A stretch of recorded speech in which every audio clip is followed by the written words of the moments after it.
tous sur notre plateau, un rendez-vous de débat et d'échange.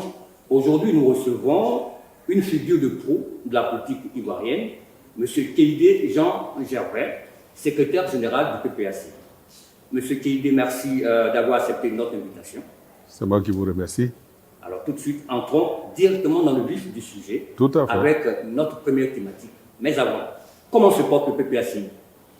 Le PPACI va très bien. Le parti s'est déjà déployé sur le terrain et nous sommes sur la pente ascendante pour la conquête du pouvoir. Le pouvoir d'État. D'accord. Il y a des personnes qui me disent que le PPACI, c'est comme si on avait pris de vieux vêtements pour habiller un jeune.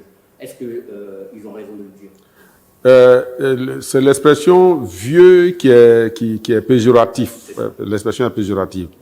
On a pris des personnes expérimentées, des acteurs expérimentés pour les mettre avec des jeunes loups qui viennent animés de leur détermination, de leur fougue de la jeunesse pour travailler pour la Côte d'Ivoire sous la direction des anciens, dont le président Laurent Gbagbo lui-même et ses anciens compagnons qui mettent à la disposition de la Côte d'Ivoire toute leur expérience et toute leur détermination à servir encore notre pays. Alors donc, le PPACI, comme tous les partis politiques sérieux, c'est un savant dosage de personnes expérimentées et de jeunes fougueux et déterminés pour mener la Côte d'Ivoire sur le chemin de la démocratie, de la souveraineté et du développement pour un bonheur partagé. D'accord. Donc, notre première articulation de cette émission est relative à la stratégie du PPACI pour l'élection présidentielle de 2025. C'est quand même un carrefour, un rendez-vous très important. Quelles sont les priorités de votre parti à l'approche du scrutin présidentiel de 2025?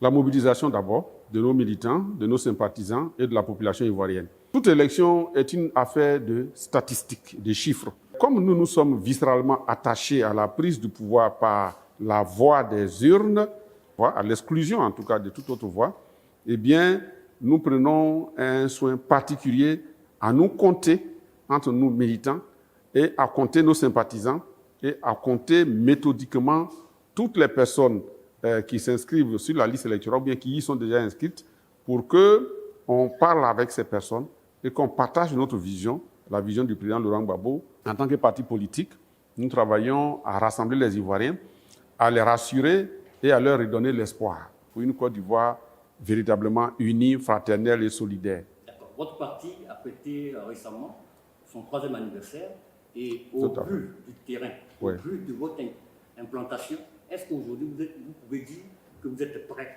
à pouvoir aller aux élections de 2025 et de les gagner? C'est le nom du parti qui est nouveau. Les animateurs sont de vieux briscards de la politique ivoirienne, qui sont passés par monts et vallées dans le combat politique et donc qui ont participé à plusieurs joutes électorales et donc qui savent y faire comment gagner la confiance de l'électorat, comment s'organiser pour mettre les animateurs du parti à la base en ordre de bataille. Eh bien, nous avons et la stratégie et les hommes et les moyens matériels et humains pour aller à la bataille et la gagner. D'accord. Comment comptez-vous fédérer l'électorat autour de votre projet? C'est un projet nouveau. Le PPACI, c'est un nouvel appareil politique. Est-ce que vous avez la stratégie?